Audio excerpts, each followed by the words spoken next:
దేవుడు నూతన ప్రత్యక్షతతో సంఘాన్ని పరిశుద్ధాత్మ దేవుడు దర్శించును గాక. ఈరోజు ఆ ప్రసంగం యొక్క అంశం చేదును విరగగొట్టుట. చెప్పండి ఒకసారి.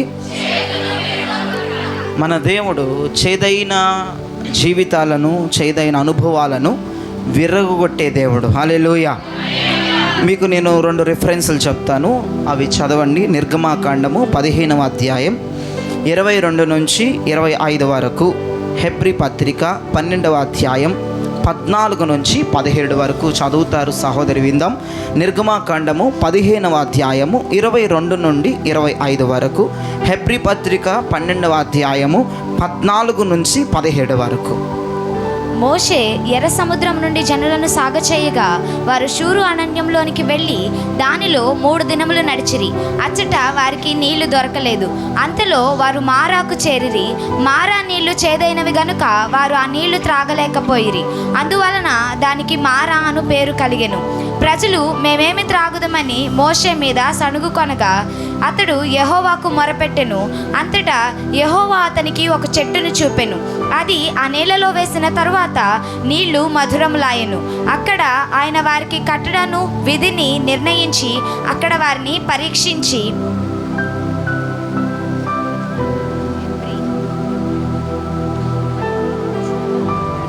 అందరితో సమాధానమును పరిశుద్ధతయు కలిగి ఉండుటకు ప్రయత్నించుడి.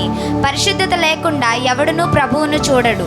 మీలో ఎవడైనను దేవుని కృపను పొందకుండా తప్పిపోవునేమో అనియు చేదైన వేరు ఏదైనాను మొలిచి కలవరపరచుట వలన అనేకులు అపవిత్రులైపోవుదురేమో అనియు ఒక పూట కూటి కొరకు తన జ్యేష్ఠత్వపు హక్కును అమ్మివేసిన ఏసాబు వంటి భ్రష్టుడైనను వ్యభిచారి అయినను ఉండునేమో అనియు జాగ్రత్తగా చూచుకొనిడి.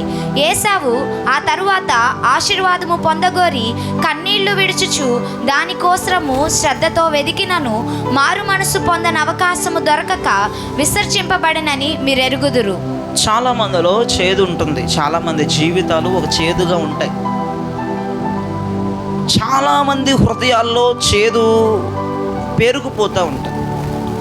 కొంతమందిని చూస్తే వారి జీవితమే చేదుగా మారిపోయిన సందర్భాలు కూడా మనకు ఎదురవుతాయి.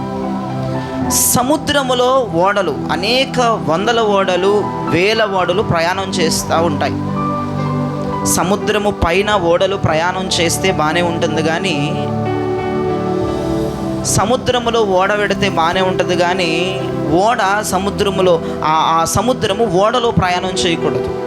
ఓడ సముద్రములో ప్రయాణం చేయాలి, కానీ ఓడలో సముద్రం రాకూడదు. అప్పుడు ఏమవుతుందంటే పెద్ద పెద్ద మనం చూస్తూ ఉంటాం, పెద్ద పెద్ద టైటానిక్ షిప్పులు లాంటివి సముద్రంలో మునిగిపోయినటువంటి సందర్భాలు మనందరికీ తెలుసు. ఎందుకు అలా జరిగిందంటే, ఎప్పుడైతే ఓడ సముద్రంలో ప్రయాణం చేస్తుందో అది సేఫ్గా ఉంటుంది. ఎప్పుడైతే సముద్రమే ఓడలోనికి వస్తుందో అది మునిగిపోతుంది. అలానే ఈ చేదు ఎప్పుడైతే బయట ఉంటుందో, ఆ చేదు బయట ఉన్నంత సేపు, బయట ఉన్నంత కాలం మనం సేఫ్గానే ఉంటాం. ఆ చేదు ఎప్పుడైతే మన హృదయంలోనికి వస్తుందో, సముద్రములో ఓడలు ఎలాగైతే మునిగిపోతాయో మన జీవితాలు అలాగా అట్టడుగు స్థానంలోనికి వెళ్ళిపోతాయి. ఈ రాత్రి పరిశుద్ధాత్మ దేవుడు చేదు అనేది ఏది కూడా మన హృదయంలోనికి రానివ్వకుండా, మన హృదయం అనే ద్వారాలు తెరవకుండా మనం చూసుకోవాలి. ఎప్పుడైతే నువ్వు చేదును ఆహ్వానిస్తావో, ఎప్పుడైతే చేదుకి నీ హృదయం అనే డోర్స్ ఓపెన్ చేసి దాన్ని నువ్వు లోపలికి పిలుస్తావో, వెంటనే నీ జీవితం పతనమైపోవడానికి ప్రారంభమవుతుంది. ఫర్ ఎగ్జాంపుల్, సముద్రంలో ఓడలో సముద్రం. మీరు ఆలోచన చేయండి. ఎప్పుడు కూడా నీటి పైన ఓడ నడవాలి, కానీ ఆ నీరే ఓడలోనికి వచ్చి చేరతానంటే అది కుదరని పని. కాబట్టి ఈ చేదు ఎప్పుడు మన హృదయమునకు బయట, మన జీవితానికి బయట ఉండాలి, కానీ అది ఎప్పుడైతే ఒక హృదయంలోనికి, ఒక మనిషి హృదయంలోనికి వచ్చి ఆ చేదు కూర్చుంటుందో, ఎప్పుడైతే ఒక మనిషి జీవితంలోనికి ఆ చేదు వచ్చేస్తుందో, వారి జీవితాలు కూడా చాలా పతన వ్యవస్థలో ఉంటాయి. 2 చేతులు ఎత్తి ప్రభుకు ఒకసారి స్తోత్రం చెప్పండి. మీకు ఒకవేళ ఇంట్రెస్ట్ ఉంటే 7 విషయాలు మీరు రాసుకోవడానికి ప్రయత్నం చేయండి. ఇది మీరు తెరిచి చదివేంత టైం లేదు, నేను వివరిస్తూ ఉంటాను, చాలా జాగ్రత్తగా మీరు వినడానికి ప్రయత్నం చేయండి. 7 చేదైన అనుభవాలు నేను ఈ రాత్రి మీకు చెప్పడానికి పరిశుద్ధాత్మ దేవుడు నన్ను సిద్ధపరిచి పంపాడు.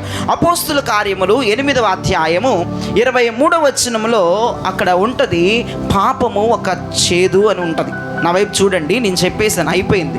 పాపము ఒక చేదు. మీరు రాసుకోవడానికి ప్రయత్నం చేయండి, తెరవద్దు. ఒకవేళ మీకు బుక్స్ పెన్ ఉంటే కనుక నా వైపు చూస్తూ మీరు రాయగలరు. అక్కడ అపోస్తులు 8:23 ఉంటుంది, పాపము ద్వారా చేదు మన హృదయంలోనికి వచ్చేస్తుంది. చూడండి, ఇప్పుడు బైక్స్ డ్రైవ్ చేసేవాళ్ళు, కార్ డ్రైవ్ చేసేవాళ్ళు బాగా వేగంగా వెళ్తూ ఉంటారు. వేగము చాలా సంతోషం ఇస్తుంది, వేగము చాలా ఎంజాయ్మెంట్ని ఇస్తుంది. వేగముగా వెళ్ళటం చాలా థ్రిల్లింగ్గా ఉంటుంది, కానీ ఆ వేగమే మనిషిని చంపేస్తుంది. పాపము చాలా ఇష్టంగా, చాలా అందంగా, చాలా ఒక చేయటానికి చాలా ఫీలింగ్గా ఉంటుంది, కానీ ఆ పాపము మనిషి జీవితాన్ని నరకములోనికి తీసుకొని వెళ్తుంది. కొంతమంది మనం చూస్తూ ఉంటాం, వాళ్ళు ఎక్కువ అతి వేగాన్ని తోలటానికి వాళ్ళు ఇష్టపడుతూ ఉంటారు. వేగంగా వెళ్ళటం ఎవరికైనా ఇష్టమే.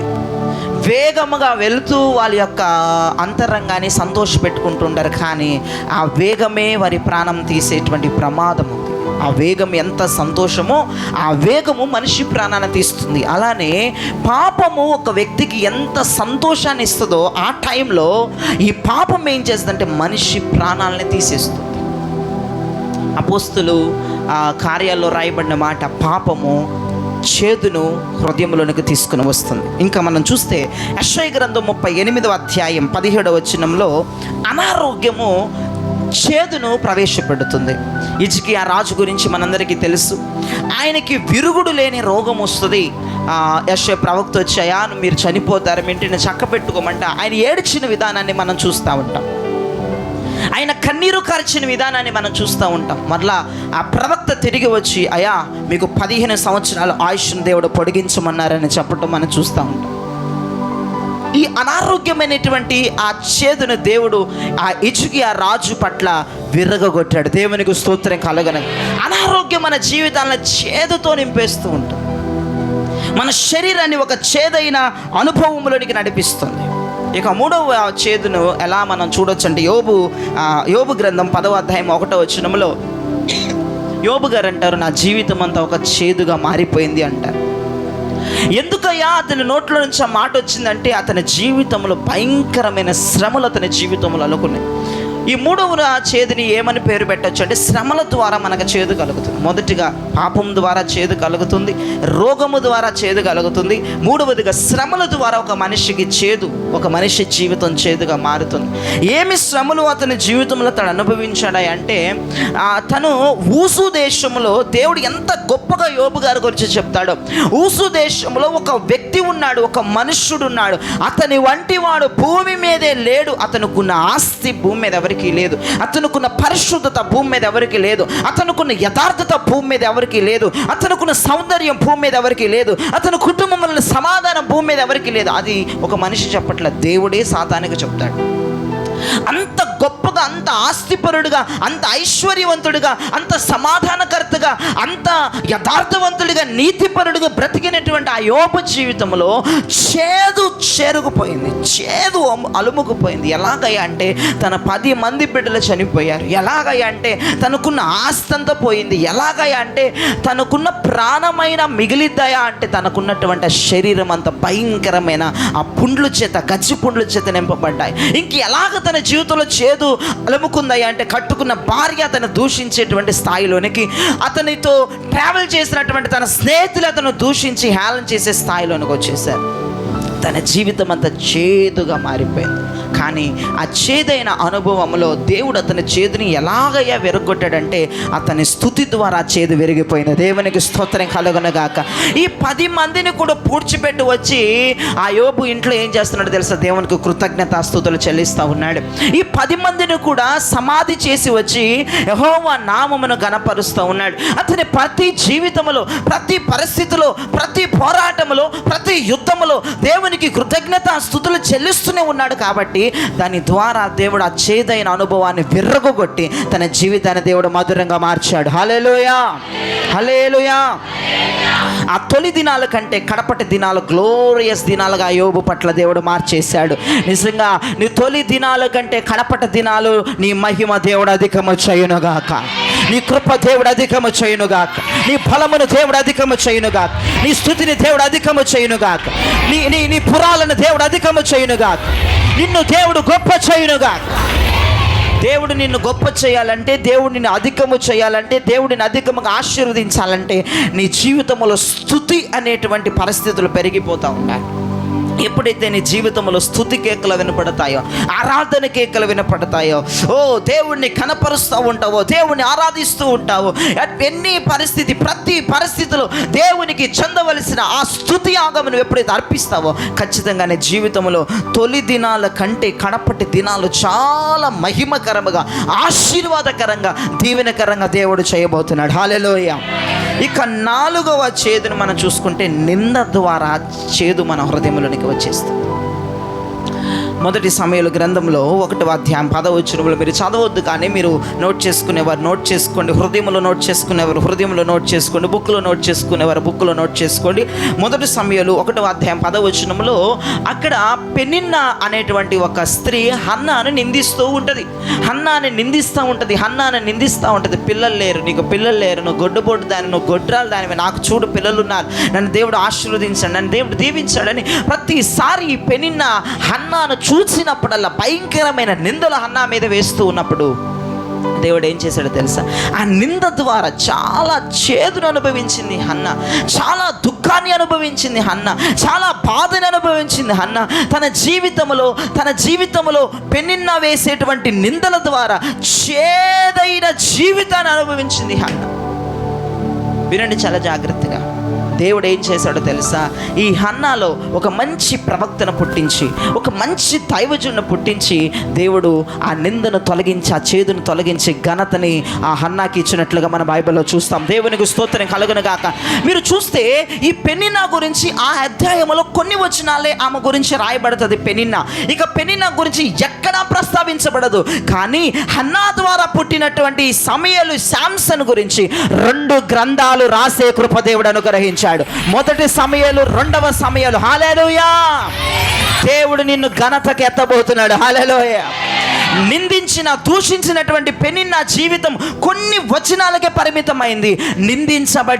దూషించబడిన నిందను అనుభవించినటువంటి ఈ యొక్క హన్నా జీవితం, వారి కుమారుడి జీవితం 2 గ్రంథాలకి ప్రస్తావించబడింది. గట్టిగా చపలు కూడా యేసయ్య నామాన్ని గణపరుద్దాం. నీపై నిందలు పడటం శ్రేష్టమైనవే.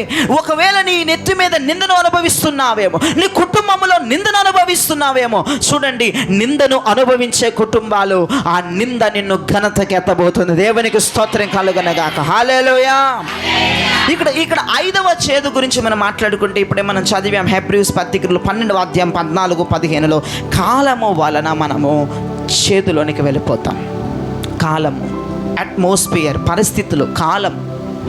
ఈ కాలము వలన మనము చేదును అనుభవిస్తాం, మనలో చేదు చొరబడిపోతుంది. ఏంటయ్యా ఈ కాలం అంటే, చాలామంది మన చర్చిలో మరి అటువంటి వారు ఉన్నారో లేదో నాకు తెలియదు, కానీ చాలామంది సోషల్ మీడియా ద్వారా చేదుగా మార్చబడుతూ ఉన్నారు. నాకు చాలామంది చెప్తారు, పాస్టర్ ఒక సందర్భం అట్లా జరిగింది పాస్టర్, ఒక దగ్గర ఇట్లా జరిగిందంట, అట్లా జరిగిందంట అని. మీకు తెలియదా పాస్టర్? నాకు తెలియదమ్మా. మీకు ఎలా తెలుసు అంటే, ఫోన్లో నేను చూశాను, సోషల్ మీడియాలో నేను చూశాను. చాలామంది సోషల్ మీడియాలో యాక్టివ్గా ఉంటారు. వారికి దేవుని గురించి తెలియదు, కానీ లోకములో జరిగే పరిస్థితులన్నీ వారికి తెలుస్తుంది. ఎందుకంటే వారు సోషల్ మీడియాలో చాలా యాక్టివ్గా ఉంటారు. వారు చూసేటువంటి ఆ రీల్స్ కావచ్చు, ఆ సమాచారాలు కావచ్చు, ఆ వార్తలు కావచ్చు. నేను ఒకటి చెప్తాను వినండి, మీకు నచ్చినా నచ్చకపోయినా మీరు సోషల్ మీడియాలో యాక్టివ్గా ఉన్నంత కాలం మీరు చేదుగా మారిపోతారు. ఆ సమాచారాల వల్ల మీరు మీ హృదయంలో చేదు చొరబడిపోతూ ఉంటుంది. ఒక మాట నన్ను అడగనివ్వండి, సోషల్ మీడియాలో యాక్టివ్గా ఉండటం ద్వారా మీ జీవితం ఏమైనా బాగుపడిందా? మీరు దేశంలో ఉన్న సమాచారాలన్నీ తెలుసుకోవడం ద్వారా మీ జీవితం ఏమో ఆశీర్వాదంగా ఉందా? చేయి చూపించండి. అరే సోషల్ మీడియాలో ఎటువంటి యాక్టివ్గా లేని వ్యక్తిని దేవుడు ఆశీర్వదిస్తున్నాడే, అన్నీ తెలుసుకున్న వారిని దేవుడు ఎందుకు ఆశీర్వదించట్లేదు? చాలామంది సిచ్యువేషన్స్ నాకు ఎదురైతే, పాస్టర్ మీకు ఆ విషయం తెలుసా, పాస్టర్ మీకు ఈ విషయం తెలుసా, ఆ ఊర్లో అది జరిగిందంట పాస్టర్, ఈ ఊర్లో ఇది జరిగింది పాస్టర్. అంటే అర్థం ఏంటంటే వారు సోషల్ మీడియాలో చాలా యాక్టివ్గా ఉండేవారు, వారి దగ్గర అన్ని సమాచారాలు ఉంటాయి. కొంతమంది ఉంటారు పక్కన ఏం జరిగినా పట్టించుకోరు, కొంతమంది పక్కనే ఉంటారు కానీ అది పక్క సందులోనే జరుగుతుందో వారికి తెలియదు. దాని ద్వారా నువ్వు ఫూలిష్ ఏం కాదు, కానీ నీకు ధన్యకరమైన జీవితమే. దేవునికి స్తోత్రం కలుగునగాక. హల్లెలూయా. చాలామంది ఇంత ఫూలిష్గా ఉన్నావంటే పక్క సందులో కూడా తెలియదా అని వారు కొంచెం చక్కర్లు కొట్టి ఎగురుతూ ఉంటారు. వారికి తెలియదు సమాచారం వారి జీవితాన్ని కూలుస్తుందని వారికి తెలియదు. దేవునికి స్తోత్రం కలుగునగాక. ఒక వ్యక్తిని కట్టాలంటే బలిపీఠం మీదకి, సంఘం మీదకి వచ్చే ప్రత్యక్షత ఒక వ్యక్తిని కడుతుంది. దేవునికి స్తోత్రం కలుగునగాక. ఒక వ్యక్తిని కూల్చేది సమాచారం, కానీ ఒక వ్యక్తిని కట్టేది ప్రత్యక్షత. మీరు వింటున్న ఈ ఉపదేశం ఒక ప్రత్యక్షత. మీ జీవితాల మీదకి ప్రత్యక్షత దిగి రావాలి, కానీ సమాచారాలు కాదు. మీరు చాలా జాగ్రత్తగా వినాలి. సమాచారాన్ని మోస్తున్న ప్రతి ఒక్కరి జీవితంలో చేదు, సోషల్ మీడియా ద్వారా దాంట్లో యాక్టివ్గా ఉండటం ద్వారా చేదైనటువంటి అనుభవాలు, చేదైనటువంటి ఒక కుంభటం వారి హృదయంలోకి వచ్చి కూర్చుంటుంది. వారి జీవితం అంతా గందరగోళముగా, సతమతముగా ఉంటుంది. కానీ ప్రత్యక్షతను పొందుతున్న వారు, ప్రత్యక్షతను అనుభవిస్తున్న వారి యొక్క జీవితాలు స్టెప్ బై స్టెప్ కట్టబడుతూనే ఉంటాయి. దేవునికి స్తోత్రం కలుగునగాక. ఎవరైనా నీ దగ్గరకు వచ్చి నీకు ఇది కూడా తెలియదా అంటే నువ్వేమీ ఫీల్ అవ్వాల్సిన అవసరం లేదు, నువ్వు సంతోషించాలి. అటువంటి మాటలు ఎవరైనా నీతో అంటుంటే నువ్వు ఎగిరి గంతులేయాలి. ఎందుకంటే నీవు సమాచారాన్ని పొందే వ్యక్తివి కాదు, నీవు ప్రత్యక్షతలు పొందే వ్యక్తివి. హల్లెలూయా. గట్టిగా చాపలు కూడా దేవుని అభిషేకాన్ని పొందండి. మన సంఘము ప్రత్యక్షతలను పొందే సంఘం. దేవుని వాక్యం ద్వారా మన సంఘము ప్రత్యక్షతలను పొందుతుంది. ఈ ప్రత్యక్షతల ద్వారా మన సంఘం మహిమకరంగా కట్టబడుతుంది, మన కుటుంబాలు దీవెనకరంగా కట్టబడతాయి. హల్లెలూయా. ఇప్పుడు చెప్పండి, నీకు సమాచారం కావాలా, ప్రత్యక్షత కావాలా? పక్క సందులో ఏం జరుగుతుందో కూడా నీకు తెలియదా అంటూ నువ్వు పెద్దేమి ఫూలిష్గా అయిపోవాల్సిన అవసరం లేదు. నువ్వు అక్కడ నవ్వవలసిన పరిస్థితి నీకు ఏర్పడాలి, నువ్వు సంతోషించవలసిన పరిస్థితి నీకు అక్కడ ఏర్పడాలి. కాబట్టి మీరు జ్ఞాపకం చేసుకోండి, సమాచారం ద్వారా మనుషులు చేదైపోతారు. ఈ కల్చర్ ద్వారా మనుషులు పాయిజన్ అయిపోతారు, అంటే చేదుగా మారిపోతారు. నీకు తెలియకపోవటమే మంచిది. నీకు ఏ సమాచారం బుద్ధిగా తెలియకపోవటమే మంచిది. చాలామంది అంటారు, నీకు బుద్ధి లేదు, బుర్ర లేదు, నువ్వు ఎక్కడ బతుకుతున్నావు, అడవిలో బతుకుతున్నావా, నీకు ఇది కూడా తెలియదా అంటూ ఉంటారు. నువ్వేం పెద్ద బాధపడాల్సిన అవసరం ఏం లేదు. నీ ఇంట్లో నువ్వు ఉండు, నీ పని నువ్వు చేసుకో. నీకు దేవుడు ఏ ప్రత్యక్షత శుక్రవారం, ఆదివారం ఇస్తున్నారా దాని గురించి నువ్వు ఆలోచన. నీ లైఫ్, నీ జీవితం కట్టబడుతుంది. ఎలాగంటే ఒక గ్లోరియస్గా నీ పిల్లల జీవితం, నీ జీవితం, నీ కుటుంబ జీవితం, సంఘ జీవితం కట్టబడుతుంది. హల్లెలూయా. ఈ సమాచారాల ద్వారా జీవితాలు బ్రేక్ అవుతాయి, జీవితాలు ముక్కలైపోతాయి, నిద్ర పట్టదు, జీవితాలు సర్వనాశనం అవుతాయి, జీవితాలు ఒక కొలిక్కు కూడా రావు, గలిబిలి గందరగోళం ఉంటుంది ఈ సమాచారాల ద్వారా. ఒకటే ఈరోజు తీర్మానం తీసుకో, నేను సమాచారం తెలుసుకునే వ్యక్తిగా ఉండకూడదు ప్రభా, నేను ప్రత్యక్షతను పొందుకునే వ్యక్తిగా ఉండాలి ప్రభా. నేను సమాచారాలు మోసే వ్యక్తిగా ఉండకూడదు ప్రభా, నేను ప్రత్యక్షతలను మోసే వ్యక్తిగా ఉండాలి ప్రభా. ఈ ప్రత్యక్షత ద్వారా జీవితాలు బాగుపడతాయి, ఈ ప్రత్యక్షత ద్వారా కుటుంబాలు కట్టబడతాయి, ఈ ప్రత్యక్షత ద్వారా బిడ్డల జీవితాలు అదుగో ఆశీర్వాదాస్పదంగా, దీవెనాస్పదంగా మారుతాయి. ఈ ప్రత్యక్షత ద్వారా సంఘము అభివృద్ధి పొందుతుంది. చాలామంది పాస్టర్స్ కూడా సమాచారాలు చెప్పటంలో మునిగిపోవడానికి, తేలిపోవడానికి ఇష్టపడుతున్నారు. అక్కడ అది జరిగింది. దేవుని కృపను బట్టి మన చర్చిలో ఏ దేశంలో జరిగిన సమాచారాలు కూడా ఇక్కడ మనం చెప్పము, కేవలం బైబిల్లో ఉన్న ప్రత్యక్షతలు చెప్తాను. నేను ఈరోజు నాకు గర్విస్తున్నాను దేవుని వాక్యాన్ని బట్టి, నేను దేవుణ్ణి బట్టి, దేవుని ప్రత్యక్షతను బట్టి అతిశయిస్తున్నాను. నేనైతే ఎప్పుడు కూడా ఏ శుక్రవారం, ఏ ఆదివారం కూడా బయట సమాచారాలతో మనము స్టోరీస్ చెప్పుకొని వెళ్ళిపోయే దాఖలాలు మన సంఘములో లేవు. అందుని బట్టి దేవునికి స్తోత్రం. బయట ప్రపంచాన్ని సంఘములోనికి మనం తీసుకురాం. అదే అపోస్తుల బోధ. అపోస్తుల బోధలో మేజర్ పాయింట్ ఏంటంటే బయట వెలుగు లోపలికి వారు తీసుకొని రారు, లోపల ఉన్న అగ్ని ద్వారానే వారు పొందుకొని అనేక విషయాలు ప్రజలకు చెప్తూ ఉంటారు. చాలామందిని చూస్తున్నాం, ఆ పేరు ఈ పేరైన కాదు, చాలామంది సేవకులు ఏం చేస్తారంటే చాలామంది ప్రసంగికులు ఏం చేస్తున్నారంటే, ఈ రోజుల్లో ప్రపంచంలో జరుగుతున్నటువంటి నానా విధమైన సమాచారాలను తెలుసుకొని దానినే ఒక ఉపమానముగా, దానినే ఒక వాక్యంగా ప్రకటించేవారు లేకపోరు. దాని ద్వారా మనుషులు ఆ సమాచారాన్ని తెలుసుకొని, ఈరోజు పాస్టర్ ఇది చెప్పారు, ఆ దేశంలో జరిగింది, ఇది తెలుసుకోవడం ద్వారా మనుషుల జీవితాలు కట్టబడదు. ఎప్పుడైతే ఒక సేవకుడు దేవుని దగ్గర నుంచి వస్తున్నటువంటి ప్రత్యక్షను పొందుకుని మాట్లాడతాడో, మీరు చాలా చెప్పొచ్చు, మా పాస్టర్ గారు ఎప్పుడు కూడా బయట విషయాలు చెప్పరు, ఆ విషయాలు చెప్పరు, బయట విషయాలు చెప్తే బాగుంటుంది, ఆ విషయాలు చెప్తే బాగుంటుంది. నాకు తెలిసినా నేను చెప్పను. ఎందుకంటే అపోస్తలుడైన పౌలు అంటాడు తన సేవ మొత్తంలో, నువ్వు ఎలా బోధించగలుగుతున్నావు అంటే, అతడు ట్రైనింగ్ అయ్యాడు. అపోస్తలుడైన పౌలు గారు ఒకరి దగ్గర ఆ ధర్మశాస్త్రాన్ని నేర్చుకున్నాడు. కానీ అతడు అంటాడు, ఒకానొక సమయంలో అతడు అంటాడు, నేను ఈ ప్రత్యక్షతలు నేను స్వయంగా క్రీస్తు ప్రభుల వారి దగ్గర నుంచే పొందుకున్నాను. ఆయన నాకు ఏది చెప్తున్నాడో నేను ఆది ప్రజలకు నేను తెలియచేస్తున్నాను అన్నాడు. ఒక్కటే, నీ జీవితాన్ని కట్టేది సమాచారం కాదు. పాస్టర్ జయరాజులో నుంచి లోక సమాచారాలు వినాలని ఎవ్వరూ ఆశపడద్దు. మీకు వార్తలు ఉన్నాయి, టీవీస్ ఉన్నాయి, ఫోన్స్ ఉన్నాయి, అది ఎలాగో మీరు తెలుసుకుంటారు. అది మళ్ళీ నేను ఇక్కడ తెచ్చి సంఘములో అట్లా అంట ఇట్లా అంట అని చెప్పాల్సిన అవసరం లేదు. దేవుని వాక్యం ఈ రోజుల్లో కరవైపోతుంది, దేవుని ప్రత్యక్షత కరవైపోతుంది. దీనిని మాత్రమే మాట్లాడనివ్వండి. హల్లెలూయా, హల్లెలూయా.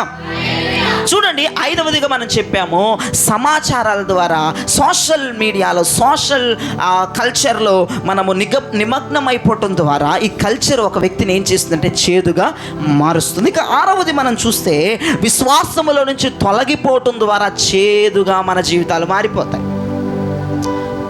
ఎలిమెలెకు, మహలోను, కిల్యోను, నయోమి అనేటువంటి చక్కని కుటుంబము ఆ బెత్లెహేములో కరువు వచ్చింది అని చెప్పి వారు మోయాబు దేశానికి వెళ్ళే ఆ ప్రాసెస్ మనందరికీ తెలుసు. సంతోషముల ఆనందములో ఆ పరవళ్ళు వేసేటువంటి ఆ కుటుంబము, కరువులో కూడా కష్టములో కూడా నిలబడవలసిన ఆ కుటుంబం ఏమైపోయిందంటే విశ్వాసములో నుంచి తొలగిపోయి మోయాబుకు వెళ్ళిపోయింది. ఒకటి నన్ను చెప్పనివ్వండి, ఏదో ఒక చిన్న బాధ వచ్చిందని, చిన్న శ్రమ వచ్చిందని నువ్వు పారిపోయావనుకో, నేను చెప్తున్నా వినండి, ఇది చాలా బాగా మీ మైండ్లో పెట్టుకొని, చిన్న చిన్న బాధలకి, చిన్న చిన్న శ్రమలకి నువ్వు విశ్వాసములో నుంచి తొలగిపోయావనుకో, పారిపోయావనుకో, దాని అర్థం ఏంటంటే నువ్వు పెద్ద శ్రమలో పడుతున్నావు అని అర్థం. చాలా బాగా గుర్తుపెట్టుకోండి, కరువు వచ్చిందని కుటుంబం పారిపోతే వాళ్ళ శ్రమ పెద్దదయిందా చిన్నదయిందా? చచ్చేపోయారు. ఒకటి చెప్తున్నాను, చిన్న చిన్న వాటికి భయపడొద్దు, చిన్న చిన్న వాటికి విశ్వాసం కోల్పోవద్దు, చిన్న చిన్న వాటికి దేవుని మీద కోప్పడొద్దు. నువ్వు గనక చిన్న చిన్నవి తట్టుకోలేకపోతే, నువ్వు పారిపోతే నువ్వు సేఫెస్ట్ జోన్లో లేవని అర్థం. ఇంకా ఈ చిన్నవి పెద్దవి నీ కుంపటంగా నీ నెత్తి మీద కూర్చుంటాయి. ఎలీమెలెకు కుటుంబాన్ని అల్లకొల్లోలం చేసేసింది మరణం అనే చేదు. అన్నం లేదు, చిన్న శ్రమ, కరువు వచ్చింది, అందరు చాలామంది జనాలు అక్కడ ఉన్నారు, అన్నం లేదు. నువ్వు అక్కడ ఉండి ప్రార్థన చేస్తే దేవుడు ఏదో ఒకటి చేసేవాడు. అమ్మో నేను తట్టుకోలేను, నేను భరించలేనని చెప్పి కుటుంబం అంతా మోయాబుకి పారిపోయింది. వారికి తెలియదు మేము సమృద్ధిలోకి వెళ్తున్నామని వారు అనుకుంటున్నారు. కానీ ఈ చిన్న శ్రమలకు తట్టుకోలేక పారిపోతున్న వారు, చిన్న శ్రమలో నుంచి పారిపోతున్న వారు, వారికి అర్థం అవ్వట్లేదు, చిన్న శ్రమలో నిలబడలేక నేను పెద్ద శ్రమకు వెళుతున్నానని వారికి అర్థం అవ్వలేదు. పారిపోయే వాళ్ళందరూ పెద్ద పెద్ద గోన్ సంచులో పడిపోతారు. మీ ఇష్టం, పారిపోవద్దు, నిలబడి ఆ కరువుని దేవుని కృపతో మనము ఎదుర్కోవాలి. హల్లెలూయా. ప్రార్థనలతో ఆ చిన్న చిన్న శోధనలు, చిన్న చిన్న శ్రమలను మనము ఎదుర్కోవాలి. నువ్వు పారిపోయావంటే నీ జీవితం పెద్ద హోల్లో పడిపోతుంది, పెద్ద అగాధంలో పడిపోతుంది. ఎగ్జాక్ట్గా 3 మగోళ్ళు చనిపోయారు. నయోమి జీవితం అంతా చేదు. ఒకానొక రోజు బెత్లెహేముకి కంబ్యాక్ ఇచ్చింది నయోమి. బెత్లెహేముకి వస్తుంటే అందరూ సంతోషపడుతున్నారు. నయోమి వస్తుంది, నయోమి వచ్చింది, అక్క నయోమి వచ్చింది, అక్క నయోమి వచ్చిందండి. ఆమె అంటుంది, ఈ మాట మాత్రం చదవండి, రూతు గ్రంథం 1:20. ఆమె అంటుంది, నన్ను నయోమి అని పిలవద్దు, నన్ను మారా, ఇట్ ఈస్ కాల్డ్ మారా, నన్ను చేదు అని పిలవండి. చదవండి ఒకసారి, 1:20. ఆమె సర్వశక్తుడు నాకు చాలా దుఃఖము కలుగజేసిన కనుక నన్ను నయోమి అనక మారా అనుడి. చూడండి, ఆమె జీవితం మారాగా మారిపోయింది. ఆమె చెప్తుంది, ఎవరో చెప్పట్లేదు, జయరాజ్ చెప్పట్లేదు. నయోమి అంటుంది, నన్ను నయోమి అని పిలవద్దు, నన్ను మధురం అని పిలవద్దు, నా జీవితంలో మధురమే లేదు, నా జీవితం చేదుగా మారిపోయింది. ఎందుకయ్యా చేదుగా మారిపోయిందంటే విశ్వాసములో నుంచి తొలగిపోయింది కాబట్టి తన జీవితం చేదుగా మారిపోయింది. ఈ రోజున ఆ కుటుంబమే కాదు, ఇక్కడ కూర్చుని దేవుని వాక్యాన్ని వింటున్న ప్రతి ఒక్కరు, నువ్వు విశ్వాసములో నుంచి తొలగిపోతే ఖచ్చితంగానే జీవితం చేదుగా మారిపోతుంది. ఎంతమంది విశ్వాసములో నీ పాదాన్ని వెనక పెడుతున్నారు? విశ్వాసం అనేది మన ముక్కులు శ్వాస ఉన్నంత వరకు ఉండాలి. నిరీక్షణ, విశ్వాసం ఈ రెండు కలగలిపి మన జీవితంలో ఉండాలి. ఎప్పుడైతే దేవుని మీద నమ్మకం పోతుందో, వాగ్దానం మీద నమ్మకం పోతుందో, విశ్వాసం మీద నమ్మకం పోతుందో, విశ్వాసములో నుంచి నువ్వు బయటకు వచ్చేస్తావో, విశ్వాసములో నుంచి నువ్వు వెనకడుగు వేస్తావో, ఖచ్చితంగా నీ జీవితం చేదుగా మారిపోతుంది. తీయగా మారదు, చేదుగా మారింది. నయోమి జీవితం విశ్వాసములో నుంచి వెనకబడిపోయింది. మొదటి ప్రేమలో నుంచి వెనక్కి వచ్చేసింది. అగ్ని అభిషేకములో నుంచి వెనక్కి వచ్చేసింది. వినండి ప్రియ దేవుని బిడ్డలారా, దేవుని అభిషేకముల నుంచి బయటకు వచ్చిన, విశ్వాసముల నుంచి బయటకు వచ్చిన, మొదటి ప్రేమ, మొదటి అగ్ని నువ్వు కోల్పోయినా, నువ్వు పోగొట్టుకుంటున్నా, ఖచ్చితంగానే జీవితం చేదుగా మారిపోతుంది. దేవుడు ఏం ఆశపడుతున్నాడంటే మీరందరూ అగ్ని కణాలుగా ఉండాలని ఆశపడుతున్నాడు. మీరందరూ అగ్ని కణాలుగా ఉండాలని దేవుడు ఆశపడుతున్నాడు. మీరందరూ అగ్ని నాలుకలుగా ఉండాలని దేవుడు ఆశపడుతున్నాడు. హల్లెలూయా. మరలా మీలోనికి ఆ మొదటి విశ్వాసము, మొదటి ప్రేమ, మొదటి అభిషేకం మీ మీదగా దిగవచ్చును గాక. మనం విశ్వాసములో స్థిరులై నిలబడాలి. కానీ మళ్ళీ చెప్తున్నాను, నువ్వు గనక విశ్వాసములో డౌన్ అవుతే ఖచ్చితంగా నువ్వు చేదైన జీవితాన్ని చాలామంది ఇక్కడ ఎదుర్కొంటున్నారు. విశ్వాసాన్ని కోల్పోయి దేవుని మాట మీద ఇక విశ్వాసం ఉంచలేక, పరిస్థితుల ద్వారా దేవుని మాట మీద, దేవుని వాగ్దానం మీద విశ్వాసము నిలపలేక, పరిస్థితుల ద్వారా వారి విశ్వాసాన్ని కొలాప్స్ చేసుకుంటున్నారు. అది మనుషులు ఎవరికి తెలియదు. కనీసం నీ పక్కన కూర్చున్న ఆమెకు కూడా నీలో విశ్వాసం తగ్గిందన్నమాట తెలియదు. కానీ నీ జీవితం చేదుగా మారిపోతుంది. అది జనాలందరూ చూస్తారు. నువ్వే చెప్పుకుంటావు నా జీవితం చేదైపోయిందని. ఆలోచించు. నయోమి జీవితం కూడా, నయోమి వచ్చిందని సంతోషిస్తుంటామంటుంది. నా నయోమి అని పిలవద్దు, నన్ను మారా అని పిలవండి. ఈ రోజున దేవుడు మన మారా అనుభవాలు మధురంగా మార్చాలంటే నీవు విశ్వాసములో స్థిరులవై మీరందరూ నిలబడుదురుగాక. ఆ మొదటి ప్రేమను, మొదటి విశ్వాసాన్ని, మొదటి అభిషేకాన్ని, ఆ మొదటి రోషాన్ని, ఆ మొదటి మంటని, ఆ మొదటి ప్రార్థనా జీవితాన్ని, ఆ మొదటి విశ్వాస యొక్క జీవితాన్ని కనుక నువ్వు లీడ్ చేయగలిగితే ఖచ్చితంగా నీ జీవితాన్ని దేవుడు మధురంగా మరలా ఆశీర్వదిస్తాడు. హల్లెలూయా, హల్లెలూయా. ఇప్పటి వరకు 6 విషయాలు మనం చెప్పుకున్నాం. చేదైన జీవితాలు ఎలాగ మనము లీడ్ చేస్తాం, చేదు దేని ద్వారా మనకు కలుగుతుందని. ఇక 7వ విషయం, ప్రసంగి గ్రంథం 7వ అధ్యాయం 26వ వచనం చెప్తుంది, మరణము ద్వారా చేదు మన జీవితంలోనికి ఎంటర్ అయిపోతుంది. ఆలోచించండి ఒకసారి, మరణము ద్వారా మన జీవితంలో చేదు ఎంటర్ అయిపోతుంది. ఒక విషయాన్ని నన్ను చెప్పనివ్వండి. నీ హృదయంలో ఎవ్వరి గురించి కూడా ఏ చేదు కూడా నీ హృదయంలో నువ్వు ఉంచొద్దు. దేవునికి స్తోత్రం చెప్పండి. ఏ చేదు నీ హృదయంలో ఎవ్వరి గురించి ఉండనివ్వద్దు. ఎవరి గురించి నువ్వు నెగిటివ్గా నీ హృదయంలో పెట్టుకోవద్దు దయచేసి, ప్లీజ్. అది ఒక చేదు, మీ జీవితంలో అదొక చేదు. నేను చెప్తున్నా, నీ హృదయం అనే తలుపులను తెరిచి వారి గురించి, వీరి గురించి, వీరి గురించి, వారి గురించి నీ హృదయంలో నువ్వు స్టోర్ చేసుకుంటే నువ్వు ఒక చేదు. నీ హృదయంలో చేదుకు నువ్వు ఆహ్వానం పలుకుతున్నావు. నీ హృదయానికి నువ్వు చేదుకు నువ్వు ఘనస్వాగతం పలుకుతున్నావు. ఎవరి గురించి ఏమీ నీ హృదయంలో దాచుకోవద్దు. ఓపెన్ హార్ట్స్గా మీ హార్ట్స్ ఉండాలి. యేసు నామములో హల్లెలూయా. నూతనమైన హృదయాలుగా, తెరవబడిన హృదయాలుగా మీ హృదయములో ఉండునుగాక. అపోస్తలుడైన పౌలు గారు స్వార్థ చెప్తుంటే, లూదియా హృదయం తెరవబడినట్లుగా ఓపెన్ హార్ట్స్గా మీ హృదయాలు ఉండాలి. ఏ వ్యక్తి గురించి, ఎవరి గురించి కూడా చెడు అభిప్రాయాలు, చెడు స్వభావాలు మీ హృదయాల్లో మీరు ఉంచుకోకూడదు. దేవునికి స్తోత్రం కలుగునగా. ఒకసారి మీరు ప్రభువు యొక్క హృదయాన్ని మీరు పరిశీలన చేయండి. ప్రభువు హృదయాన్ని మీరు ఒక్కసారి పరిశీలన చేయండి. ఆయన హృదయంలో ఎవరి గురించి ఏ చేదు కూడా లేదు. దేవుని హృదయము కలిగి, దేవుని మనసు కలిగి సార్వత్రిక సంఘము బ్రతకాలని పరిశుద్ధాత్మ దేవుడి రాత్రి బోధిస్తున్నాడు. మన దేవుని హృదయం తెరవబడిన హృదయం. ఎవరి గురించి తన హృదయంలో చేదు ఉండదు.